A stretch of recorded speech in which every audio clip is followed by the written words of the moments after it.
আজ আমি বানাবো পাবদা মাছের দুর্দান্ত স্বাদের একটি রেসিপি, বলতে পারো নারকেল শস্য দিয়ে নতুন ধরনের একটি পাবদা মাছের রেসিপি। নমস্কার বন্ধুরা, আমি রীতা চলে আসলাম আবার নতুন একটা রেসিপি নিয়ে।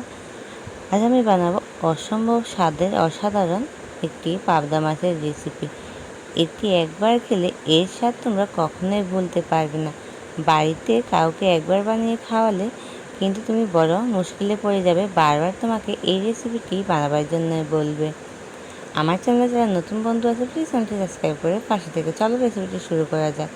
এখানে আমি নিয়ে নিয়েছি হচ্ছে পাবদা মাছ। পাবদা মাছগুলোকে আমি একটু লবণ, হলদের গুঁড়ো দিয়ে মেখে নিব। অল্প একটু সর্ষের তেল দিয়ে দিব উপর থেকে, তোমরা তেলটা নাও দিতে পারো। দিয়ে এখন আমি ভালোভাবে এগুলোকে মেখে নেব।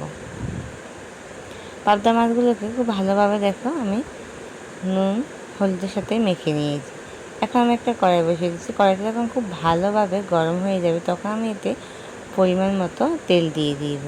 তেল দিয়ে ভালোভাবে কড়াইয়ের গায়ে একটু খুন্তি দিয়ে করে দেবো। তারপর আমি তেলটা যখন খুব ভালোভাবে গরম হয়ে যাবে তখন আমি এখানে একে একে পাবদা মাছগুলো দিয়ে দিব।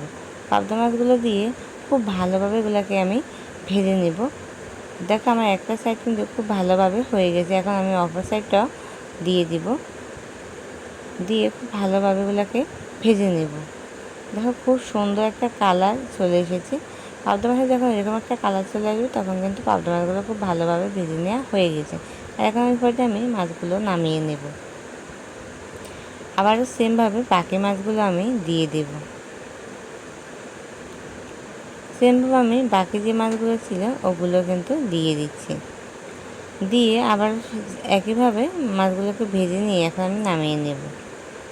পাবদা মাছগুলো হয়ে গেছে, এখন আমি পাবদা মাছগুলো নামিয়ে নিচ্ছি।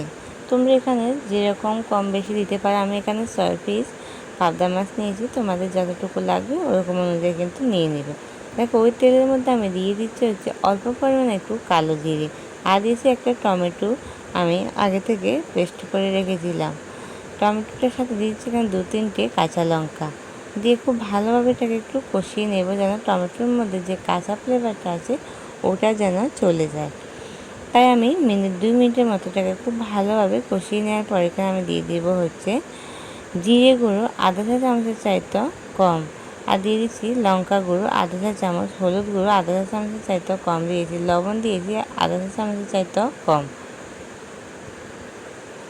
দিয়ে খুব ভালোভাবে এগুলোকে আমি কিন্তু কষিয়ে নিচ্ছি, যেন প্রত্যেকটা মশলা খুব ভালোভাবে হয়ে যায়। তারপর আমি একটু দিয়ে দেবো হচ্ছে সর্ষে বাটা আর নারকেল বাটা। এখানে আমি সর্ষে দিয়েছি 1.5 চা চামচ সর্ষে, সাদা সর্ষেটা নিয়েছি।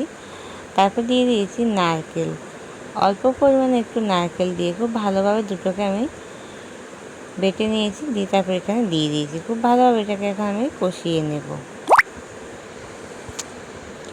খুব ভালোভাবে দেখো এটাকে কষিয়ে নিচ্ছি মশলার সাথে, আর অল্প পরিমাণে একটু জল দিয়েছিলাম যেন মশলাটা লেগে না যায় তার জন্য। এখন আমি এখানে দিয়ে দিব হচ্ছে কষানো হয়ে গেছে পরিমাণ মতো জল। এখানে আমি কুসুম গরম জলটা দিয়েছি। যে কোনো রান্নায় বন্ধুরা গরম জলটা ব্যবহার করলে রান্নার স্বাদ কিন্তু আরও দ্বিগুণ বেড়ে যায়। আর দেখো জলটা দিয়েও খুব ভালোভাবে এটাকে কিন্তু আমি নাড়াচাড়া করে মিশিয়ে নিচ্ছি। মিশিয়ে নিয়ে এটাকে আমি 5 মিনিটের মতো ফুটিয়ে নেব। ফিরে আসছি 5 মিনিট পর। 5 মিনিট পর দেখো খুব সুন্দরভাবে কিন্তু এটা ফুটে উঠেছে। আর এই ফুটে ওঠার পর এটাকে আমি এখন দিয়ে দেবো হচ্ছে ভেজে রাখা পাবদা মাছগুলো। ভেজে রাখা মাছগুলো আমি দিয়ে দিচ্ছি। ভেজে রাখা মাছগুলো দিয়ে এটাকে আমি একদম আলতো হাতে করে এটাকে নাড়াচাড়া করে মিশিয়ে নেব, নয়তো মাছগুলো ভেঙে যেতে পারে তার জন্য। আর দেখো এটাকে খুব ভালোভাবে আমি নাড়াচাড়া করে নিয়েছি।